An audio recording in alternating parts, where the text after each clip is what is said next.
Talk Real Estate with Sharon McNamara, sponsored by Boston Connect Real Estate Services. Hi, I'm Sharon McNamara, and you are listening to Talk Real Estate Roundtable. Let me share a little bit about my background before we get started. I am the broker-owner of Boston Connect Real Estate, a boutique real estate firm that is home to over 30 real estate sales and marketing consultants who service home buyers and home sellers throughout Boston, the South Shore, the South Coast, and Cape Cod. Our firm takes pride in assisting our clients in the next chapter of their lives by taking a holistic approach to their real estate endeavors. We believe that every move should be a moving experience. Every week, my real estate team member, Mary Baker, and I, along with the director of Boston Connect Real Estate, Melissa Wallace, provide you with our unique marketing approach to selling homes and share with you our expertise in navigating the home buying process. We like to mix it up sometimes, so not only will you hear our perspective on real estate topics, but you will hear the expert thoughts and opinions of some of our real estate agents at Boston Connect Real Estate and the preferred professionals that we trust. Be part of our roundtable. If you have any questions during the show, please call 781-837-4900. We'd love to talk real estate. Follow us on Facebook, Instagram, and wherever you listen to podcasts at Talk Real Estate Roundtable. If you would like a one-on-one consultation with me and my team or one of the dedicated agents at Boston Connect Real Estate to discuss your real estate needs, you can connect with us at bostonconnect.com or 781-826-8000. Now, sit back, relax, take good notes, and let's talk real estate. And hello to all my South Shore neighbors. You are listening to Talk Real Estate Roundtable. My name is Melissa Wallace, and I am joined in studio by Sharon McNamara. Good morning. Good morning. It's the two of us today. Just the two of us. We can make it if we try. Yeah. Yes. And lucky for all of our listeners, this is not a karaoke show. It is a real estate show. Although some people might be entertained by our karaoke skills. They certainly would be. And we have like the best of the best. I love when Tim is our producer. Yeah, right? Yeah, babe. We have Tim in studio at WATD in Marshfield as we are in our home office here at Boston Connect Real Estate. You know what? We are the... what are we? We are the sponsors of this wonderful radio show that we have here. I love this. Let's just listen to music for the next hour. Sounds good to me. So again, you are listening to Talk Real Estate, and here's what our topic is going to be with just the two of us here. So, how's the market? How's the market? Just the two of us. It's a simple question, but a loaded one for sure. I know. I actually love this song, and I didn't realize it until right now how much I love it. Maybe it's got to make it on to your boat playlist. We're building castles in the sky for people. Part of that yacht rock set, right? Yeah. There you go. Awesome. So, so I get the question all the time, how's the market? And you always get... I really always get anything? Question mark? Because everyone knows that I'm looking for something. So now instead of asking like, oh, have you found it? Like people will just see me and be like, anything? Anything. And I know exactly what they mean. Anything? Yeah. So for those who don't know, Melissa is on a home search. You've been on the search for over a year. Yeah, just about. Yeah, just about a year. Yeah. I know you're going to an open house. Oh, you're going to a showing today, right? Yeah, I actually canceled it. I'm going to go to the open house tomorrow instead. Oh. It's at the top of my budget, and I have a feeling it's going to go over, so I'm just not getting my hopes up. So I'm just going to go to the open house tomorrow. That's what we want to talk about a little bit today, too. It's like buyer fatigue. It is real. And, I was talking to Mark this morning about, what we were going to talk about on the show. And I was like, oh, any ideas what we should discuss? Yes, we make our decisions the day of. And he's like, well, don't do something that's such a downer. And I was like, well, it is a downer. It's is real. Like, this is what people are feeling. I mean, I know because I see you every day, so I know what you're going through. I know that my niece and her fiance are looking, and I saw them a couple weeks ago at a family function, and they not only are they feeling fatigue on the inside, you can see it on the outside now. Mm-hmm. It's just like, there's just nothing out there. And I thought today we could dive into a little bit of why and what are the indicators to show us if it's going to get any better. But I know the past couple shows, Kristen Howlett, full-time real estate agent here at Boston Connected Real Estate, has been filling in, and we've been talking about scams. Yeah. And then, lo and behold, how timely was it? There was a scam that came across your desk. There was a scam. So I'm going to share it. And if you didn't get the opportunity to listen to either Tuesday night show or the last Saturday show, tune into that at our podcast, which is Talk Real Estate Roundtable. You can get there on any podcast app, or you can WATD has our podcast on their website as well, and you can just go to talkrealestateroundtable.com. But we were talking about different scams and trying to make people aware of them so they are not taken advantage of. And unfortunately, a lot of the scams go towards seniors, and not seniors in high school. Senior citizens is what I'm talking about. So anyways, there was one. Did you discuss it at all with Kristen, the whole land one? Like, not the one that literally came out. No, but like in general. Oh, land, not so much land. Okay. Because I hadn't really heard of much scams. Like, it's just, I feel like it's such a different avenue. Like, when you're selling land, that we didn't really dive too much into it. And then you sent us the email, like, the next day? Yeah, the next Wednesday. day. So, Social Realtors, which I am part of that board. I'm part of all of the local boards just because I am the broker owner of Boston Connect Real Estate and a full-time real estate agent here. You do sell real estate, too. I do sell real estate, yep. Still doing it. That's my love. Live video block. It looked like... because the song. Oh, the music. Yeah. Okay, we're going to resume that for those watching us on Facebook. Boy, Facebook is really on top of stuff, huh? Yeah. So anyways... I got from Social Realtors, we got over a warning that there was a scam, and this is how the scam worked. Now, it was with land, but we have heard, when I was talking to all my friends on Clubhouse, who I'm on every day, and it's agents from different parts of the country, one of the agents, Anna from Philly, she actually had said about this land one. So the way that it worked was somebody from somewhere found a piece of land that was owned outright. They called a real estate agent in our local board, so this was on the South Shore. The land was also local, and again, this land was already paid in full, so there was no mortgage or loan on it.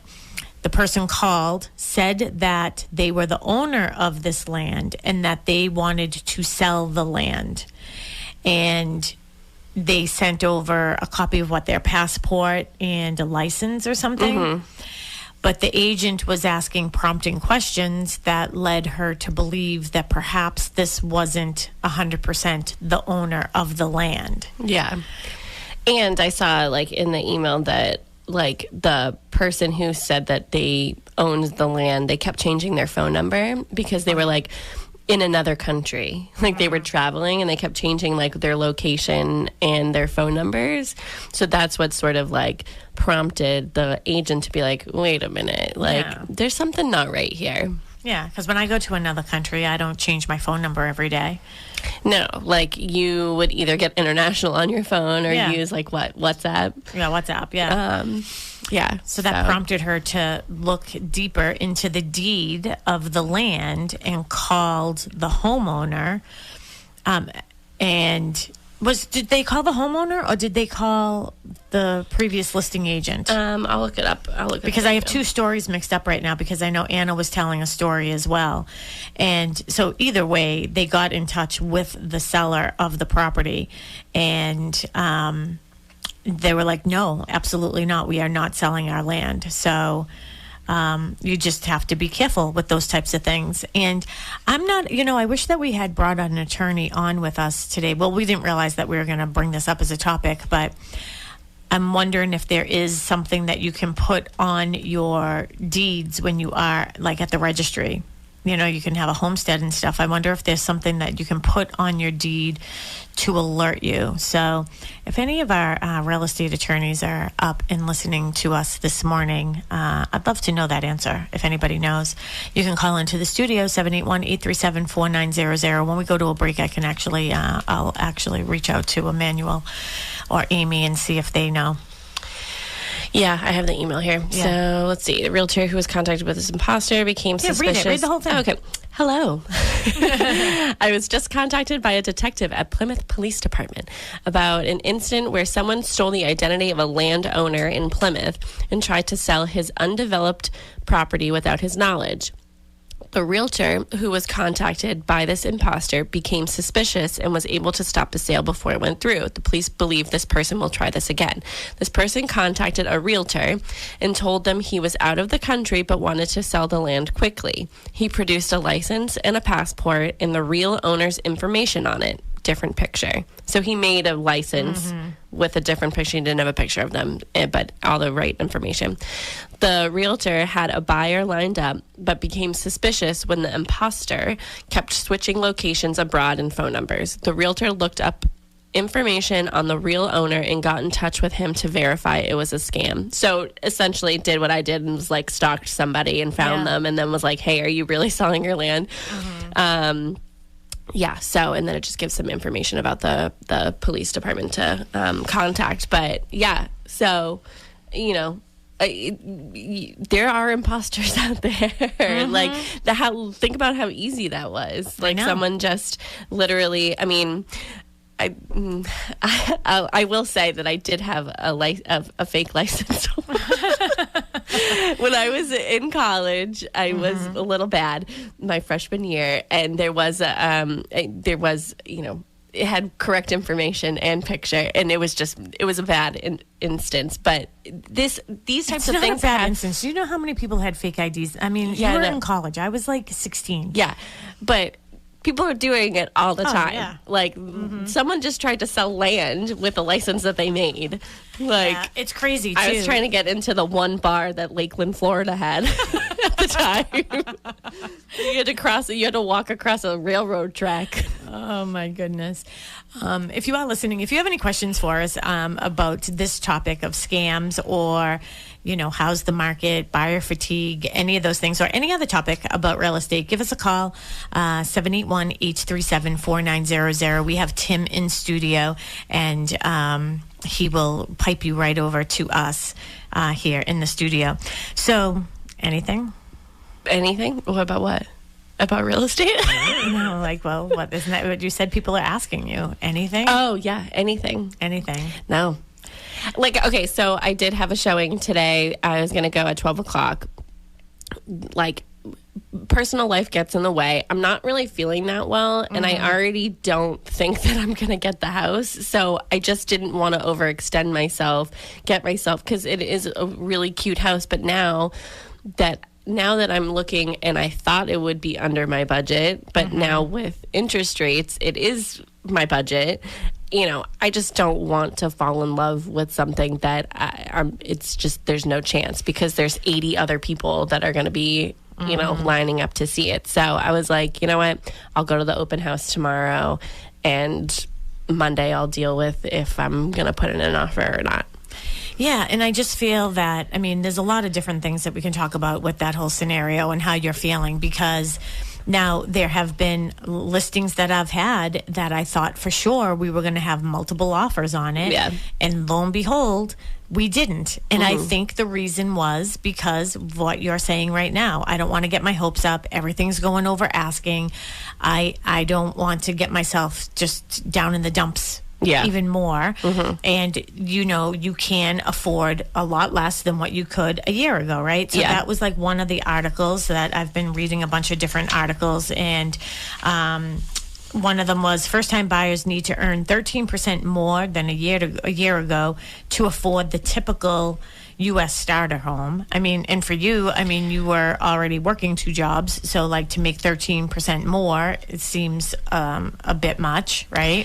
Yeah, I mean, I've already extended myself, I feel like, as much as I can. And also, you know, I'm on my own. So, there's a lot of first-time home buyers that are doing it with a partner or whatever. And I'm so stubborn that I won't take anybody's help. So I said this to you, one of the houses that we were looking at, and I ended up putting an offer in, didn't get it. But I said to you, like, if I can't afford to do this on my own, I can't afford to do it at all.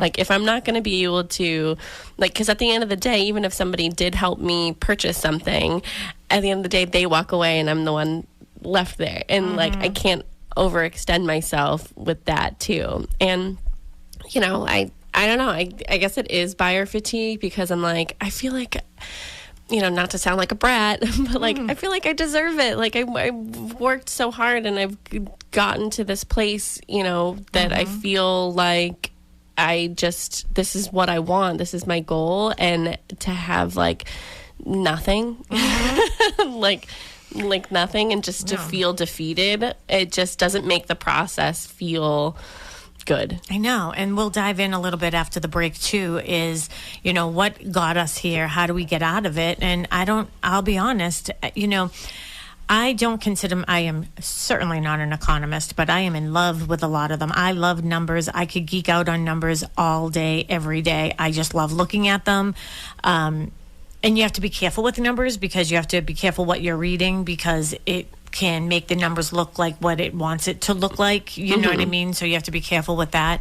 But like looking at it from a very broad view in what's going on nationally, here's another headline: housing market update. The typical U.S. home buyer's monthly payment is up nearly 20% from a year ago. And that's what you were just discussing.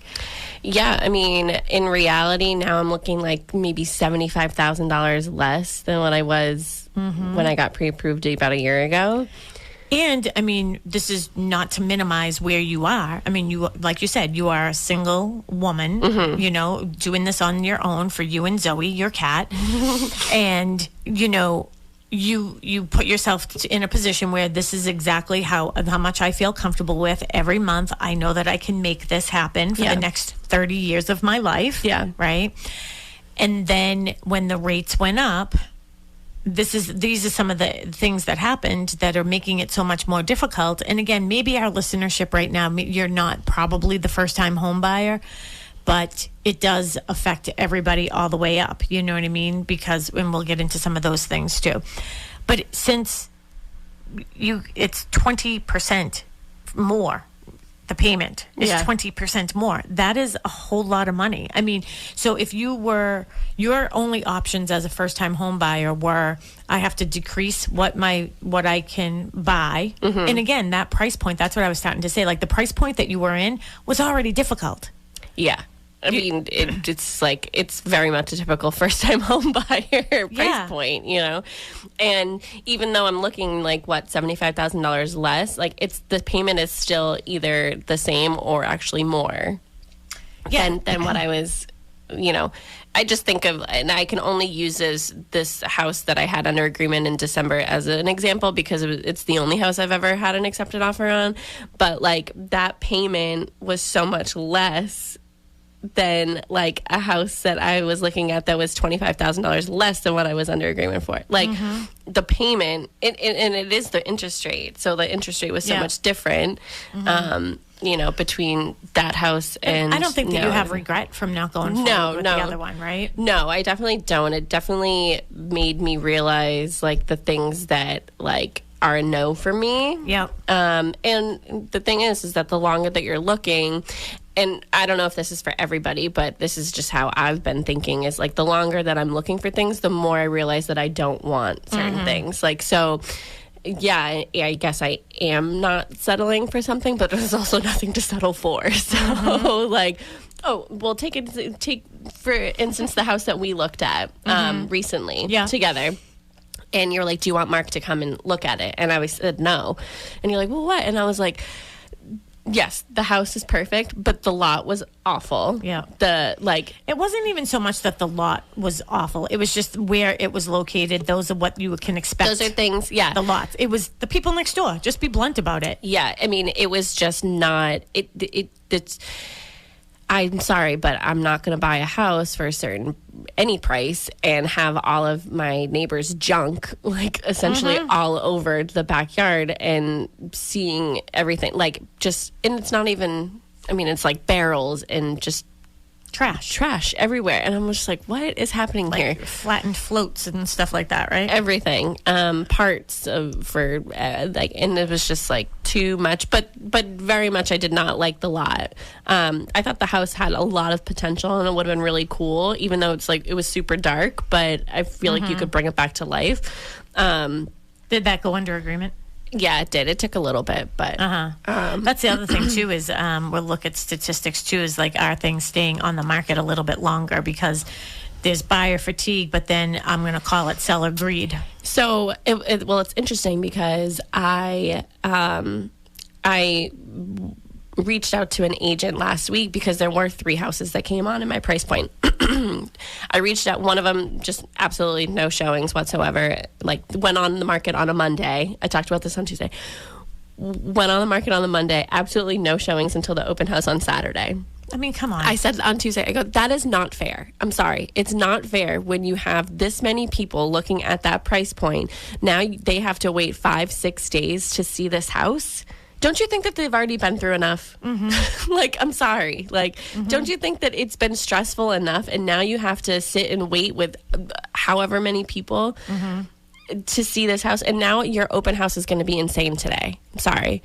I'm not even attending it. Like, but they do that on purpose. They do it on purpose. But it could fall right and flat in their face because even not doing that. Exactly. I'm not going. Yeah, you're not going. A bunch of other people won't go. And a bunch of people who go are going to see all the activity there, and they're going to say exactly what you said at the beginning of the show. I'm probably not even going to go. I'm not even going to put in an offer because I don't feel as if I can compete. That has happened to me twice in this year, and I don't even do that nonsense where you can't show it. You put it on the market, accept showings right away. Yeah. I think MLS needs to change that. I think there are a lot of things that need to be changed with MLS right now because there's like this huge thing that's going on with like 2 companies that are going to be merging with each other. It's just craziness out there. Well, with the other, and I know we're going to take a break in a second, but with the other house that came on, because the third house is the one that I canceled today, but I'm going to go to the open house tomorrow. The second one, it was, they weren't using showing time, which is a service that we used with our clients and other agents to schedule showings. Which we're getting rid of. And they didn't use showing time, so it was just call the listing agent. So I called the listing agent, the voicemail is full. So I'm like, all right, so I'll text them. Text the listing agent. He gives the information to me. I asked to schedule an appointment. He said yes, whatever. Meanwhile, he texts me. So we had an office pool party on Thursday, and he texted me and said, "Hi, we have multiple offers. We're most likely going to be canceling the open house. Like, can you get in sooner?" And I said, I give him credit for that. Yeah, I give him credit for that. I said, I can't get in sooner. I'm actually, we had our Boston Connect party at Mary and Sam's house. So I said, I'm sorry, but I'm hosting a company party today. Since you already have, multiple offers, good luck with those, whatever. If you don't cancel the open house, please let me know. So this was Thursday, and he said, "Oh yeah, like we're most likely going to be, accepting an offer tonight." Blah, blah. And I was like, "Good luck," and he said, "Good luck to me too." Look, today it's still active. The open house is still there. I'm just like, okay. So what's going on? Like, have you not gone in there and canceled the open house and changed it to contingent, or did you not have multiple offers? Text him? No. Do you think he was trying to scare you? I don't know. That's a very good question, Tim, right? Because as soon as you said that reminded me of an experience I had a little while ago at the dealership. I went to go look at a car, and I wasn't there talking with them 5 minutes, and they said, "Well, you see these other 2 people, they're here to look at the car too." And I was like, okay. Oh, shit. They tried to pull that on Sharon, too. Yeah. So did you fall for it? No, because I really didn't care. Yeah. And this was a shot in the dark. I drove up to Nashua, New Hampshire to look at it. So, it was... And when I looked at it in person, there were things I saw in the car that were not in the pictures. So It was like, no. And they weren't willing to budge on anything, and just so I was like, all right, we're done. Bye. Yeah, see, and that's the thing is, like, I don't think that those scare tactics work. And that's the thing why we talk about it on this show all the time. And we talk about it when we're meeting, like having a team that's on your side, that is really there for you and for your best interest is so important. You know, you go on to these websites, and again, you go on to Zillow and Trulia and all these other websites. They're charging agents. Agents are buying leads. So you're not getting the listing agent. If you think you are not. Yeah, well, I went on, what did I go on? Zillow today for something on my phone. I looked up something, and it said, be connected to a buyer's agent. It didn't say be connected to the listing agent. Now it says, like, be connected to the buyer's to a buyer's agent. And I'm just like, yeah. Well, at least they're being a little. At least they're being a little bit more transparent. Yeah. But before we go to a break, Tim, I had that same experience with when I bought my car 2 years ago, and I just happened to be visiting Casey up in the South End in Boston, and I was driving by the dealership, and I was like, I'm going to pop in there and just see, because my other car, and when my cars get out of warranty, I tend to just trade them in and get a new one. And I was just going to say, is it time to get another new car? When you said yes, 2 years, of course, darling, of course. When you said 2 years, I was like, is it almost time? No, because I don't have a lot of miles on it. Like, you know what I mean? So and you like your car. I like my car. I like it a lot, actually. And but I test drove the car. I thought it was great, and we were sitting there, and they gave me the price, and I was like, okay, it's in my budget. I can afford it. I've been sort of looking at other cars like similar, and then they wanted a $5,000 on top of it, and I said, well, what's this $5,000 for? And they said supply and demand. I go, excuse me? No. I swear to God, they said $5,000. Supply and demand. And they said, I'm out of my region. I was like, I didn't realize that I regionally had to purchase a car. Yeah. Because I live in Pembroke, and I was looking in Boston. They were going to charge me. You were out of the county. That's what it was. Oh, yeah. It's county tax. No. What? I mean, what the hell is that all about? That's crazy. So I was like, well, supply and demand. I am standing here alone in your beautiful new building. It's me and like 5 sales reps and not a single soul. No one is here to purchase this car, so it seems like the demand is pretty low. Yeah, right. But then they brought out, all the people. I say, like, behind the curtain comes all these people, boy. right? And they're like, well, Sharon, you understand how this is. You're in real estate, supply and demand, inventory is low, so somebody's no, I don't. I don't do this foolishness of charging extra $5,000. What are you talking about? Now that we have 50 people who are interested in this house, we're going to increase the price by $10,000. And we don't do that. Like, No. I mean, it's the buyers who are saying, I really want this house, so I'm willing to pay. Let's even use that number. I'm willing to pay $5,000 more for this house because so many other people want it. And that's why I tried to explain to the dealership. I was like, listen, if there were other people lined up, the choice would be mine. It's not yours. And I'd let you know, like, I'm not going to do that. I said 100% I am never doing that. So either you take it off or I'm not buying this car. Yeah. They didn't believe me. I walked out. I got into my other car, which was perfectly fine, by the way. Yeah. And I drove down the highway on Route 3. I got off, and guess what?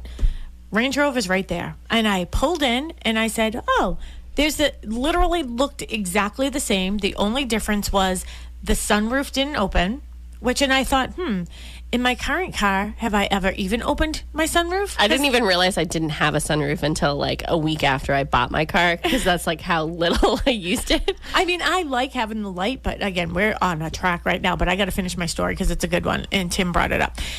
So my sunroof didn't open. I was like, all right, I'm fine with that. I like the light and everything. And then it had like the other car had like a little armrest on the right-hand side that you could pull up and down, like if you were on an airplane, like it goes up and down. The only those were literally the only 2 differences. I got the car for $15,000 less. Yeah. How can that be? Yeah. Guess who called me 2 months later?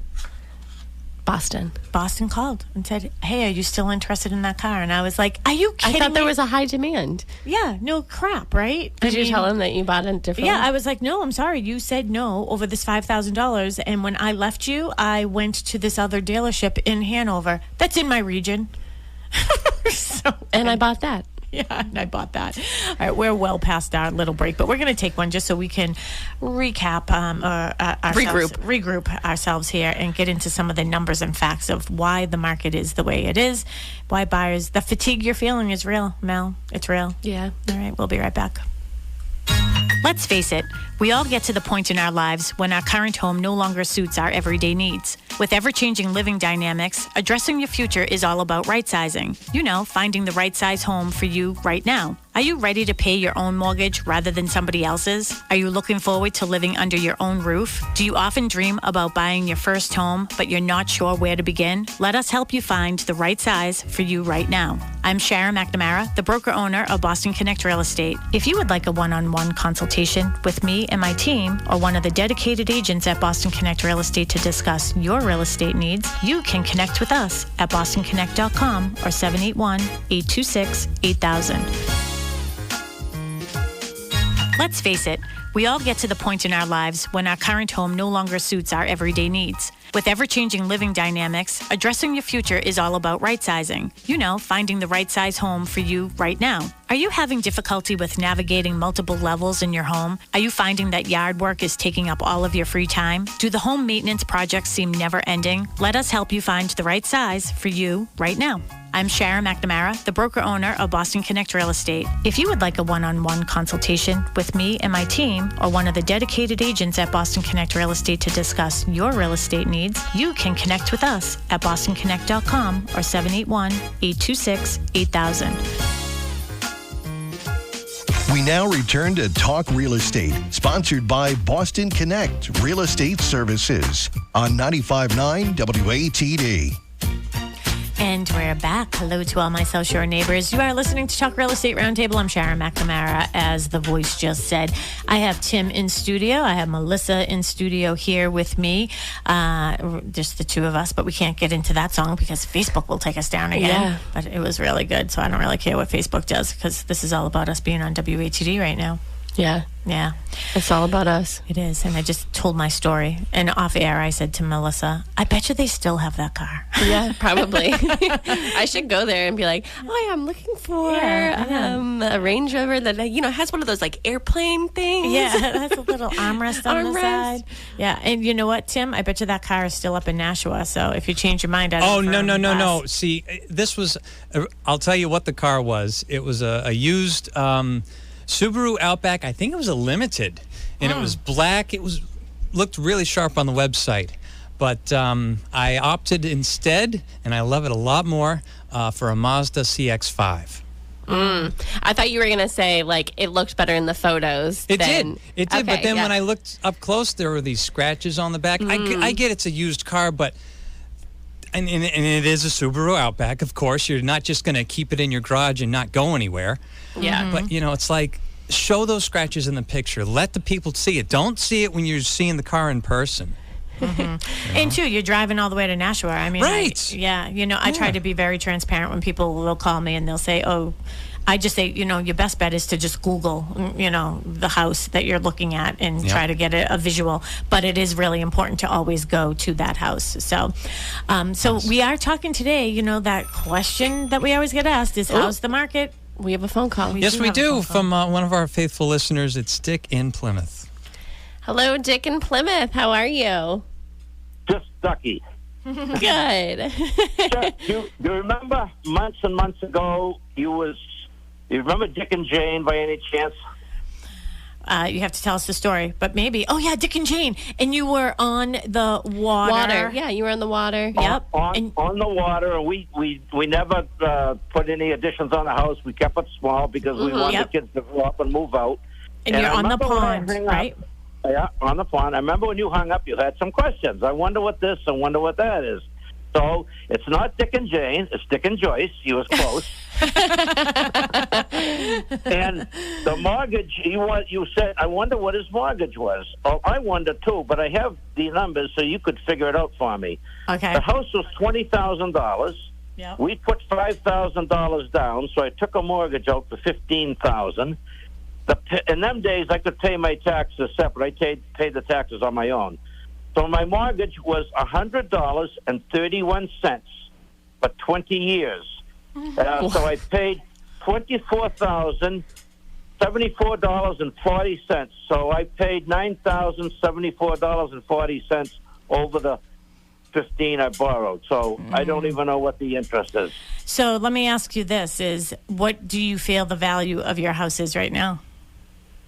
Oh, anywhere between 8 and $1 million. Yeah, I was going to say the same thing, right? Well, I was going to say closer to 9 to $1 million, probably, from the way that you were explaining it to me. So you got a very, very good return on investment. But I think that that's like, and again, I am a real estate agent, and I'm telling people, hey, we need more inventory. We need more inventory. And why are people not selling? This is a very good reason why people are not selling. I mean, we have that lock-in effect, right? So people are, 70% of people in the United States have a mortgage that's less than 4%.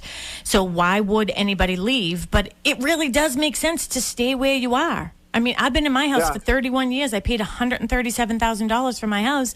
And yeah, I could probably get, I would guess, $800 for my house. No, Mel? Oh, for sure. You could get more. Yeah, I mean, I would say minimally.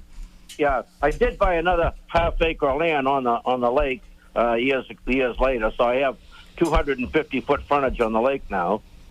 And that's great. And you also said that you were one-level living, right? So you don't even have to worry about doing stairs, right? For you and not Jane, but Joyce. Ranch house with a walkout cellar. In fact, I'm thinking of having the trim painted on the house, and I can't believe what they want to paint the trim. I've always painted it myself for all these years, but I'm 84 now, and I just don't want to go up the ladder. Yeah, well, you shouldn't. You shouldn't. You just hire someone to do it. But I think that you should also invite me and Melissa down for like a little cookout. We want to sit in your backyard. Yeah, we want to sit in your backyard. I was thinking about doing that. If you want to come down, I'll give you Tim my address, and you call me on the phone. Okay. We love to entertain. I love to gloat every time somebody comes. You know what I paid for this house? Yeah, I would love that. So, you know what? We don't want you to give your information on air, but before you hang up, I want Tim to get it. And you know what, Melissa, maybe in a couple weeks or something, we can take a ride down during the week and just like sit with you and Joyce. And it sounds just so like a retreat. Yeah, peaceful. And we're not going to tell anybody where we're going because I don't want anyone to know where we are. I don't want anyone to find us. And we're going to shut off our phones and we're just going to hang out. Okay, we don't know Joyce. Dick yet. Dick and Joyce. We're going to hang with them. Well, he invited us. Did you hear him? Oh, yeah. I was thinking of that, but I didn't know if you would even consider. I figured you guys might be too busy, but I'm never too busy for you. So never. And especially if you're going to let us come down. We'll bring food and, we'll just sit. I just feel like I want to drink lemonade in their backyard. Oh, I have homemade limoncello. Oh, now you're talking. All right, we'll be there. Do you have a garden? Made out of 200. Yeah, made out of 200 proof liquor. Oh, wow. Do you have a garden? My wife does. She has a lot of flowers. She gave up on the vegetable garden this year, but we have a lot of flowers. All right. Well, I have a bunch of squash. I have squash and tomatoes, so I'll bring the squash and tomatoes. You can bring the limoncello. It sounds like a date. Yeah. Yeah, you don't have to bring anything to eat. We just eat picky stuff. Yeah, that's what I like. Yeah. I like a picky. But I'll bring you some zucchini from my garden. That would we love. Okay, perfect. All right, Dick. Well, thank you for calling back, and that is just so intriguing because your mortgage was $15,000 that you had to take that you took out on a car. I just gave the example about a car that was $15,000 less because I went from Boston to Hanover, and that's amazing. Well, you did. I think it makes sense. That's why people are staying. Yeah. Yeah. Well, I'll give Tim the numbers. All right, that sounds great. And tell Joyce that we said good morning and hello. Good morning, hello. Oh, she's working out in the gym now. I already been early. I went earlier.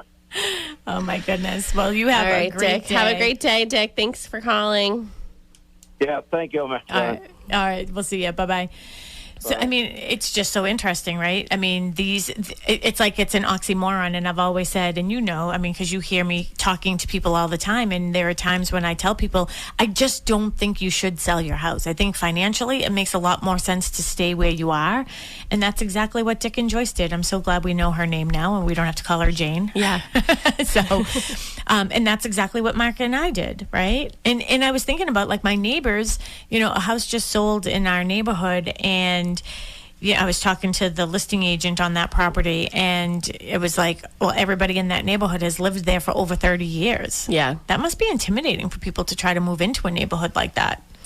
It possibly. I mean, we know of like little communities that are very tight knit, and it's so when we go to sell something in there, like the whole neighborhood shows up, and they're like, I know, they want to interview everybody, and we're like, all right. Yeah, pump the brakes. Like, it's okay. I know exactly what you're talking about right now, actually. Okay, so we were talking about, hey, we get that question all the time. How's the market? And buyer fatigue, and it's real. And one of the things, and it is because of people like Dick and Joyce, and I'm not saying I don't blame them. Actually, I fully understand why they wouldn't want to leave. I can't wait to see their house. I know. Well, you literally just told the whole world that, like, we're going there, we're turning our phones out. Like, no one's going to be able to reach us. No one's going to know where we are. I mean, for 1 hour out of our entire life, I think people can handle it. But I pulled some numbers, and I know sometimes it's really difficult to talk about numbers when you're on air. But if you have pen and paper, maybe take down the numbers. That's what I always do, is I take notes as I'm listening to things like this. But okay, so year to date, so 2023 versus 2022 as of August 5th, which is today, right? So listing units, how many houses were on the market?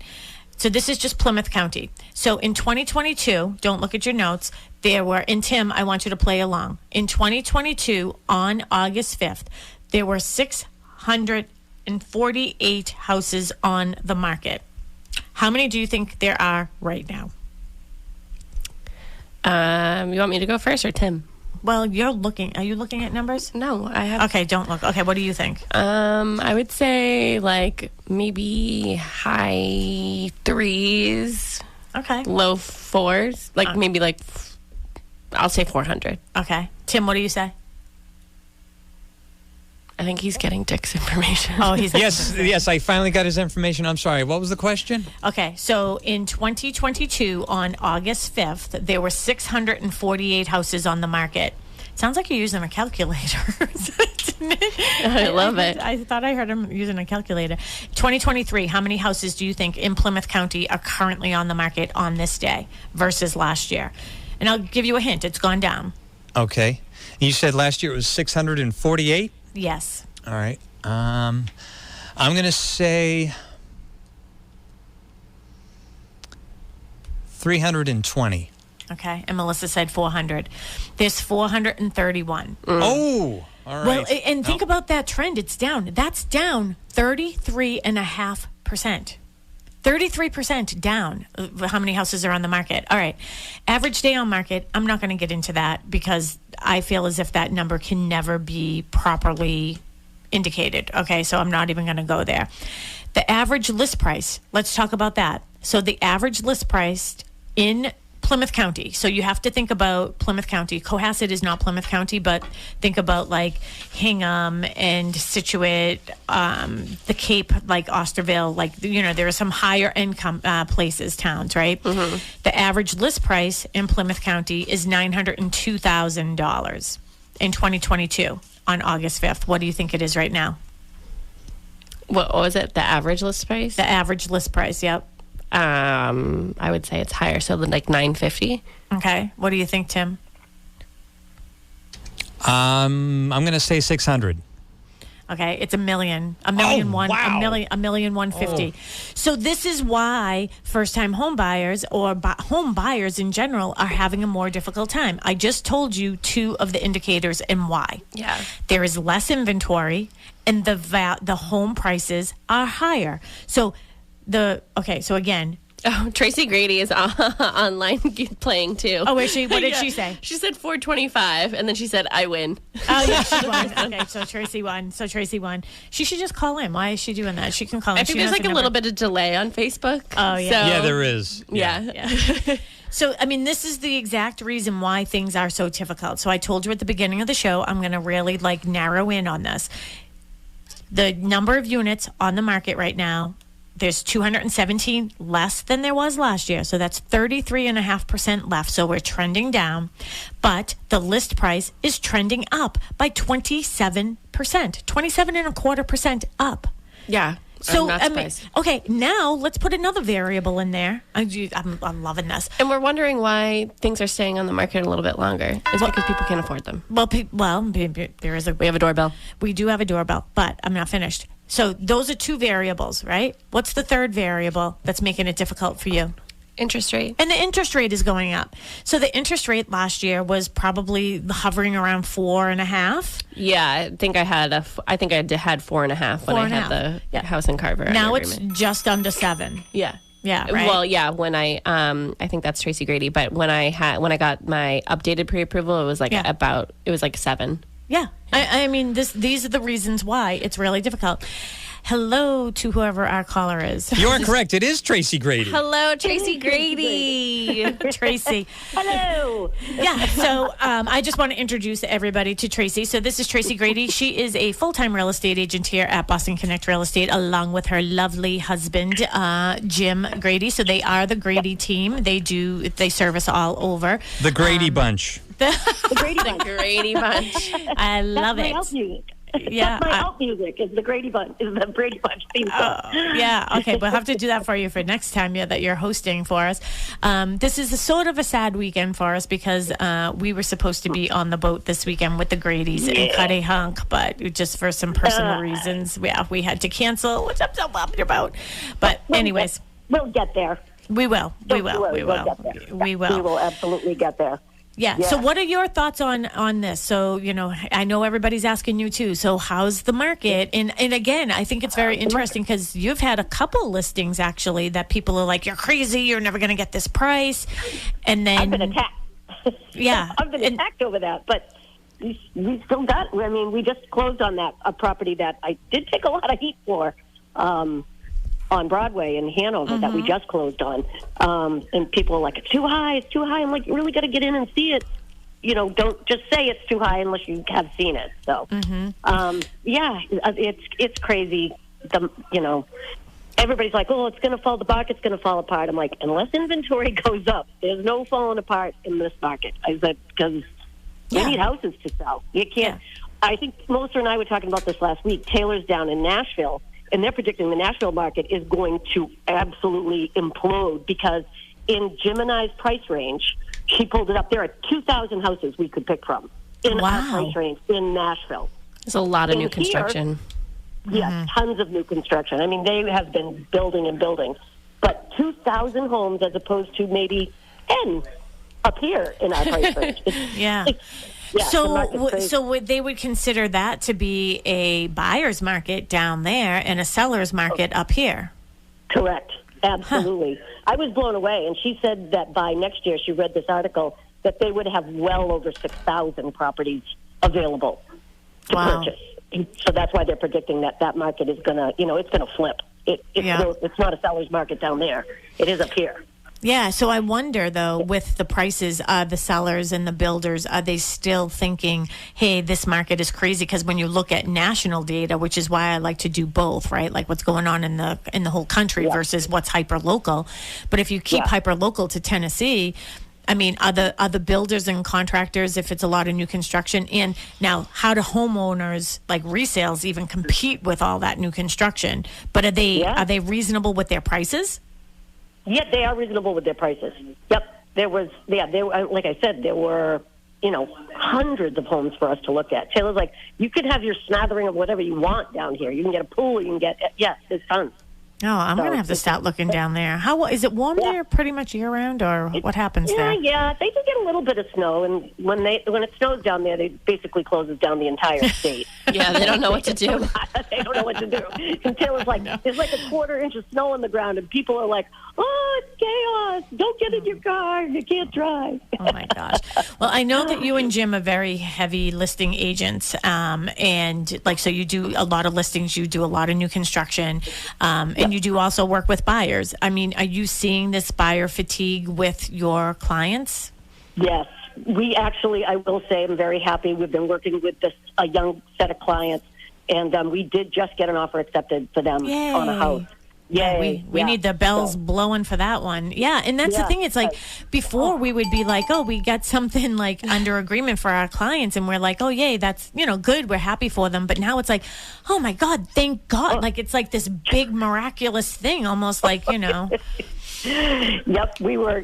He knew that. I think he knew his offer was accepted when I actually called him, as opposed to texting him. I'm like, I've been saving this phone call for the big moment. I said I wanted to wait. He's like, when I saw your number pop up, I thought, well, this is going to be really good news because she never calls. She only gives us bad news through text. Oh my gosh! I said I've been saving the phone call for the good call, for the really good call. So I'm going to get into some numbers because we only have a couple minutes left here, right? So you heard my numbers earlier. So now I want to just talk about the 12-month activity, right? So units listed, and Tim, I hope you're still listening too. So my ears are on. This is for 12-month activity, okay? So all of, let's just see, listed, blah, blah, blah, sold. All right. This is 12 months. Units listed for 12-month activity as of August 5th. So we're just going back 12 months. In 2022, there were 6,204. So I'll let you know that it trended down. What do you think the number was for 2023? We had 6,204 for 12 months as of August 5th. I'd say 3,800. 3,800. Okay. Tim? I'm going to say 4,200. Oh, okay. And Melissa? I'm going to say 5,000. 5,000. Okay. Actual retail price is 4,924. So Melissa actually loses because she went over, and Tim is the closest. Oh, hey! No. But just think about that. So, and when you look at, and again, it's really hard unless you're looking at the numbers.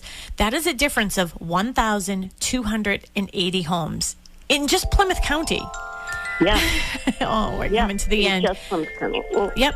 The trending down. So we trended down 20%, almost 20 3/4 down. Nice. Yeah. So and price changes, those aren't really happening. I tend to think we're going to start to see some of those because I was saying it earlier, is I think that there might be some seller greed out there.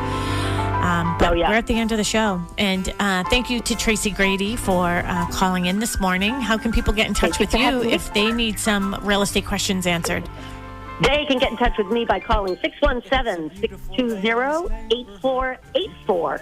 And you can get Jim at 617-842-4019. Perfect. And we have a brand new listing just came on.